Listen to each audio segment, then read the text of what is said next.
십자가에 곁들여진 상징들 또 이미지들은 십자가의 의미를 깊이 있게 하였고 또 지역마다 복음의 토착과 성장을 강화시켜 왔습니다. 그 중에서도 비잔틴 십자가는 거룩함과 함께 세속의 아픔이 두루 담겨 있는 대표적 십자가입니다.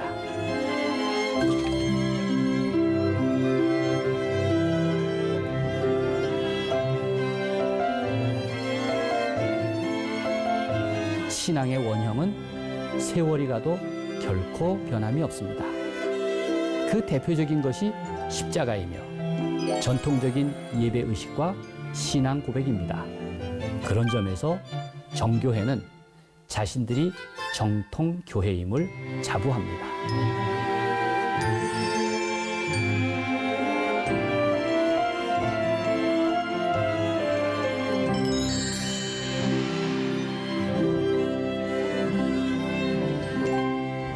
안녕하세요. 십자가 목사 송병구입니다. 반갑습니다. 수많은 십자가 중에서 가장 오래된 유산을 가지고 있는 십자가를 찾아보았습니다. 무엇일까요? 바로 비잔틴 십자가입니다. 오늘은 비잔틴 십자가를 살펴보려고 합니다. 십자가는 주후 325년 니케아 종교회의에서 그리스도교의 공식 상징으로 정해졌다고 합니다. 그리하여 십자가는 신앙을 표현하고 고백하는 대표 심벌로서 예배당 중심은 물론 바실리카의 꼭대기 그리고 심지어는 황제의 심벌인 홀과 동전에도 사용되었습니다. 점점 보석 세공품과 장식으로 화려하게 꾸며지게 되었습니다. 모든 십자가는 전통교회의 역사와 숨결을 간직하고 있는데요. 교회의 전통에 따라 십자가는 기본형인 그리스 십자가와 라틴 십자가로 구분됩니다. 그 기본형으로부터 다양한 변형을 낳았습니다. 그렇게 민족과 지역으로 전파되면서 십자가에 대한 이해와 이야기를 풍성하게 만들었습니다. 십자가에 곁들여진 상징들 또 이미지들은 십자가의 의미를 깊이 있게 하였고 또 지역마다 복음의 토착과 성장을 강화시켜 왔습니다. 그 중에서도 비잔틴 십자가는 거룩함과 함께 세속의 아픔이 두루 담겨 있는 대표적 십자가입니다.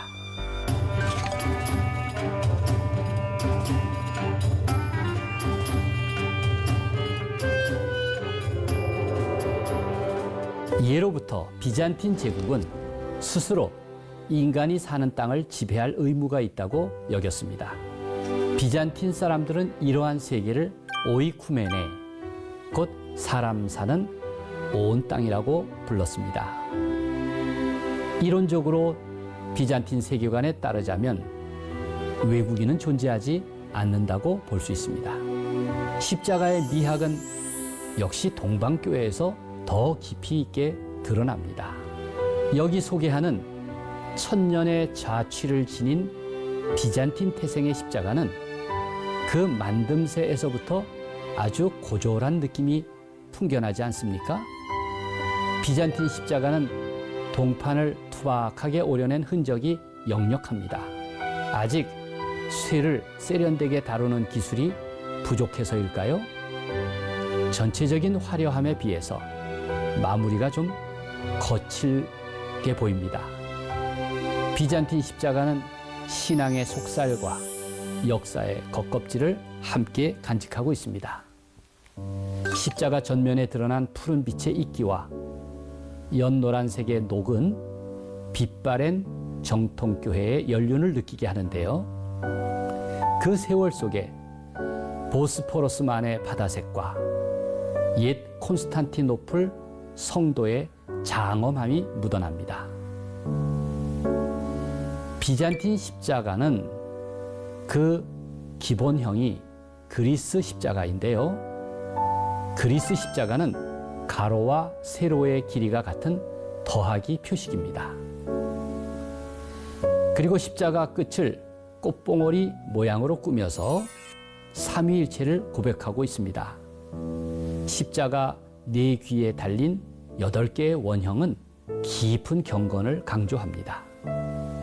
또 표면에 각인한 작은 동그라미 무늬와 동심원들은 구원의 영원성, 완전함, 일치, 또 기도를 뜻합니다. 동방교회 십자가가 훨씬 다양하고 깊이를 느낄 수 있는 것은 민족마다 특색 있는 고유한 전통의 교회로 각각 뿌리 내렸기 때문입니다. 저는 십자가를 바라보면서 이것을 목에 걸었을 법한 검은 가운의 동방정교회 수도자를 생각해 봅니다. 이 십자가는 한 귀가 떨어져 나갈 만큼 길고 긴 역사의 자취를 품고 있습니다. 그리고 그 옛사람과 대화합니다.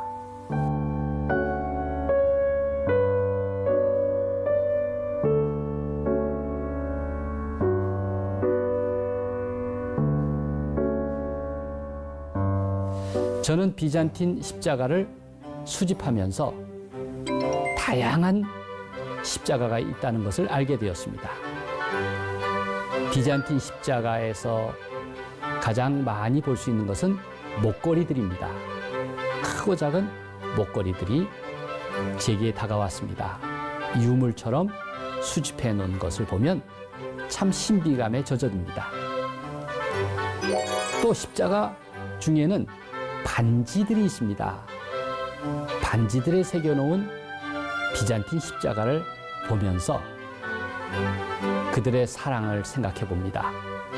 그들의 혼인도 상상해 봅니다. 옛사람들의 모습이죠.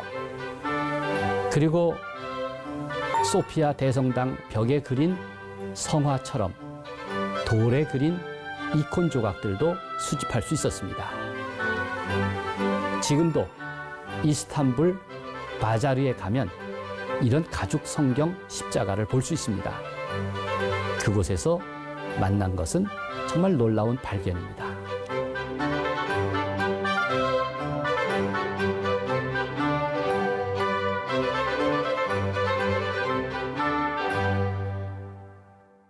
비잔틴은 동로마 제국의 수도였습니다.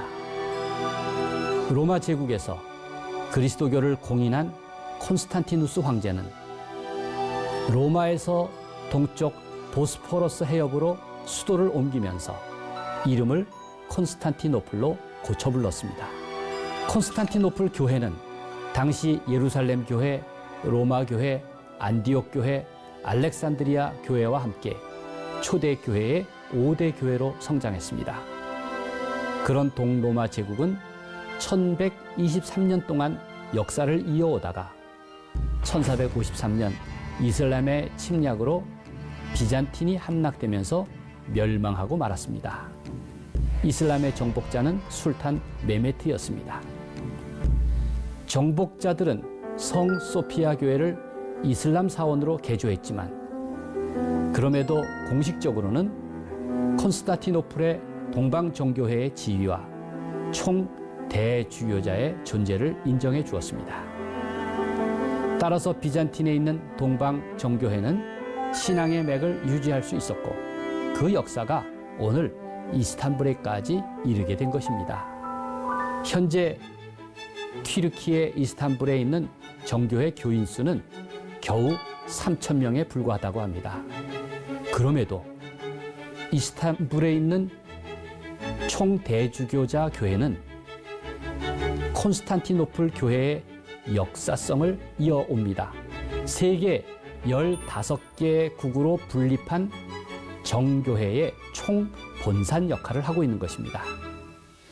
지금 총대주교는 우리 한국에도 여러 번 방문하셨던 바르톨로메오 1세인데요. 270대 총대주교입니다. 그만큼 동방 정교회의 신앙의 유산이 찬란합니다. 우리는 로마 카톨릭 초대 교황이 베드로라고 하는 사실을 잘 압니다. 그러면 동방정교회의 초대 총대주교는 누구일까요? 바로 안드레입니다. 흥미롭죠? 동방교회와 서방교회는 1054년에 대분열을 했는데 20세기에 마침내 화해를 했습니다. 그 화해의 표식으로 동방교회가 로마 가톨릭 교회에게 선물을 하나 했는데요. 베드로와 안드레가 서로 포옹하고 화해하는 커다란 이콘이었습니다. 이콘을 살펴보십시오. 베드로 십자가, 즉 거꾸로 된 십자가와 안드레 십자가, X자형 십자가를 볼 수 있습니다. 바로 그 곁에 있는 인물들이 베드로와 안드레라는 것을 가르쳐주고 있습니다. 십자가 표식으로 두 인물을 구별할 수 있는 것입니다.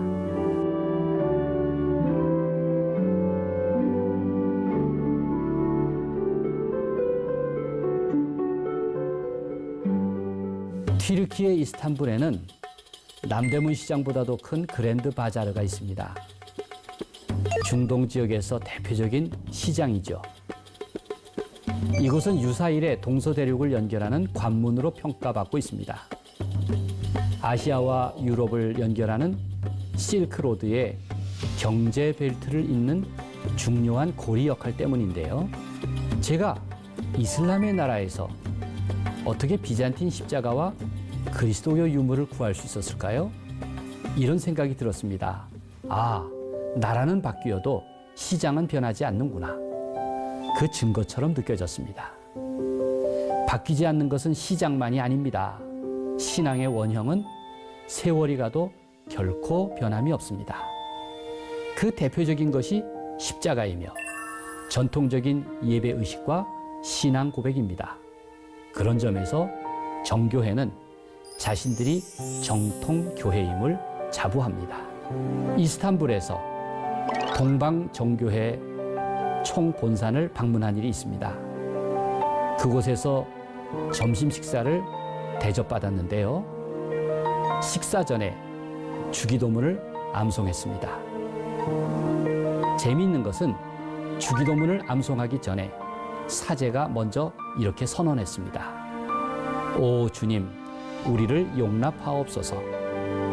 우리가 기쁘고 담대하게 하늘에 계신 주 하나님을 아버지라 부르고 주기도를 암송하는 것을 받아주옵소서.